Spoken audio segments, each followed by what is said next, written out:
Reporte 100. Y es jueves, espacio del Colegio de Sonora. Esta mañana nos acompaña Tania Rocío Llanes López. Ella es maestra en Gobierno y Asuntos Públicos por el Colegio de Sonora.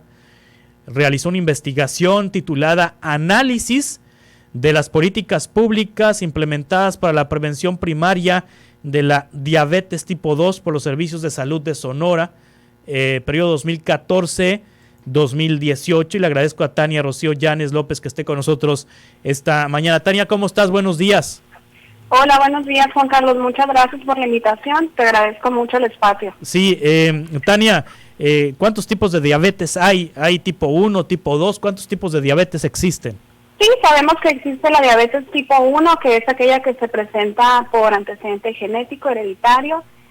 Usualmente se diagnostica en población infantil o juvenil, y diabetes tipo 2, que es aquella que se desarrolla por los estilos de vida en la adultez, por supuesto por factores de riesgo también presentes en los antecedentes hereditarios. Sí, ¿por qué el interés de estudiar las políticas públicas implementadas para la prevención de la diabetes en este periodo del 14 al 18 por los servicios de salud en Sonora, Tania?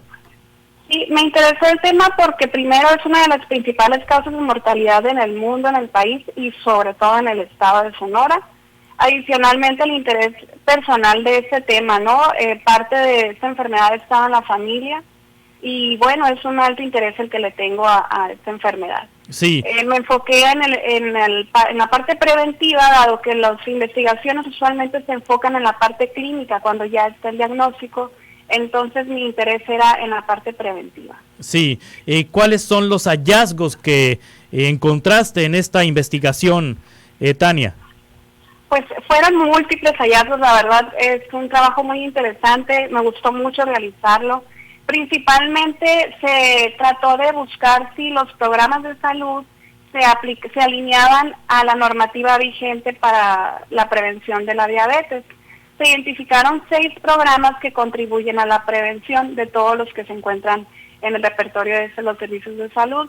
De estos 6 programas existe uno que por su diseño principalmente, que es el que llamamos Prevención y Control de Diabetes. Este programa, el diseño original tiene como objetivo la prevención de la enfermedad. Sí. Sin embargo, el hallazgo fue que las acciones están enfocadas para la detección y para el control y tratamiento de la enfermedad. Entonces, pues es algo que es un poco incongruente en cuanto al diseño de la política. Sin embargo, existen otros 5 programas que dentro de sus acciones tienen una acción indirecta para la contribución de la prevención. Entonces se observó una sinergia entre los 6 programas de salud, por lo que existe una dependencia entre los 6 para poder cumplir los objetivos de la norma oficial 015, que es la que nos indica qué acciones son para la prevención de la diabetes, ¿no? Sí. Se encontró un buen desempeño en las detecciones del control de obesidad y de diabetes. Sin embargo, por otro lado, se encontró que el control de la diabetes y el control de la obesidad no tiene un buen desempeño logrado, ¿no? Asimismo, las detecciones de esta enfermedad, existe una desigualdad en cuanto a los municipios en donde se realizan. Asimismo, en el sexo, ¿no?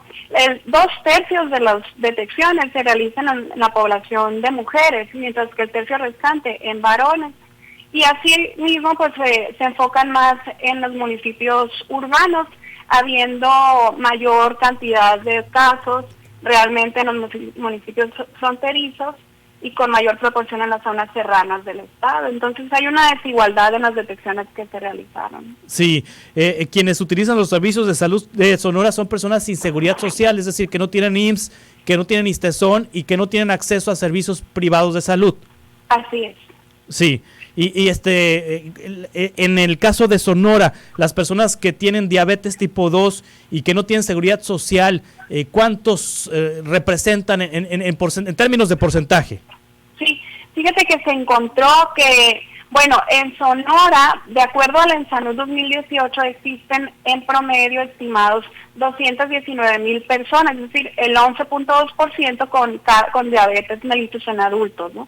De esto se encontró que solamente 1 de cada 10 adultos sin seguridad social que tienen el diagnóstico de diabetes, solo 1 de cada 10 se acercan y tienen al menos una consulta en los servicios de salud de Sonora. Es decir, solamente existe el 10% de la cobertura de toda esta carga de enfermedad, teniendo una fuga del 90%. Algo que queda como pregunta en este estudio es, ¿qué pasa con ese 90%? Existe amplia información documentada de cuáles son los costos de la atención de diabetes por las personas que hacen un gasto ya privado, ¿no? En esta población que no tienen otros servicios, definitivamente pues llevan una atención o no llevan ninguna realmente, ¿no? Entonces sí es solo uno de cada 10, es algo que debemos de enfocarnos en poder abarcar, en podernos acercar a esa población. ¿Hay presupuesto suficiente para prevenir la diabetes tipo 2? En cuanto al presupuesto, se encontró que estos 6 programas que sí contribuyen a la prevención llevaron en el periodo de estudio, se gastó en ellos alrededor de 625 millones de pesos, sí. Esto fue el equivalente al 3% del presupuesto total de los servicios en el periodo. Entonces, no te podría decir si 3% es mucho o es poco, ya que no hay o no encontré realmente una comparativa de otros estados o de otras entidades donde hayan hecho ese estudio de qué porcentaje se va solo a la prevención de diabetes. No hay mucho respecto a cuánto cuesta la atención, pero no la prevención, ¿no? Por otro lado, pues sí hubo un incremento paulatino del presupuesto para estos programas. Al principio, en 2014, el costo por persona sin seguridad social fue de 61 pesos para prevenir diabetes, mientras que al 2018 ese costo fue de 113 pesos. Sí hubo un incremento realmente, pero sí, definitivamente, pues no ha sido suficiente para mitigar el comportamiento de la enfermedad en la entidad. Sí, ¿qué políticas públicas recomiendas a partir de esta investigación? Derivado de los hallazgos, ¿qué es lo que le recomiendas a las autoridades de salud? Sí, fíjate que pues han hecho esfuerzos sistemáticos, nuestros programas han trabajado excelente, han hecho muy buenas actividades, pero sí y se ha incrementado el presupuesto, pero definitivamente no se ha logrado mitigar el comportamiento de la carga de enfermedad. Entonces sí es necesario estudiar la distribución de los recursos que están disponibles para poder llevarlos a las zonas fronterizas, en la zona serrana, en el sur del estado, donde hay menor cobertura de los servicios, menor accesibilidad de la población. Es necesario implementar estrategias que ya están comprobadas, que tienen un valor científico. Existe un excelente programa que se ha implementado por parte de investigadores que se llama Metasalud Diabetes, que podría integrarse a las acciones que realmente se realizan en los servicios. Y bueno, hay estrategias ya a nivel internacional como el Diabetes Prevention Program, que también es muy útil para prevenir. Hay que enfocarnos desde la gestación, está la teoría en la que durante la gestación se desarrolla el riesgo para presentar diabetes en la adultez. Entonces es muy importante enfocarnos en la nutrición gestacional de las embarazadas, en la atención de la población infantil, la captación de esta población para evitar que a mayor plazo desarrollen la enfermedad.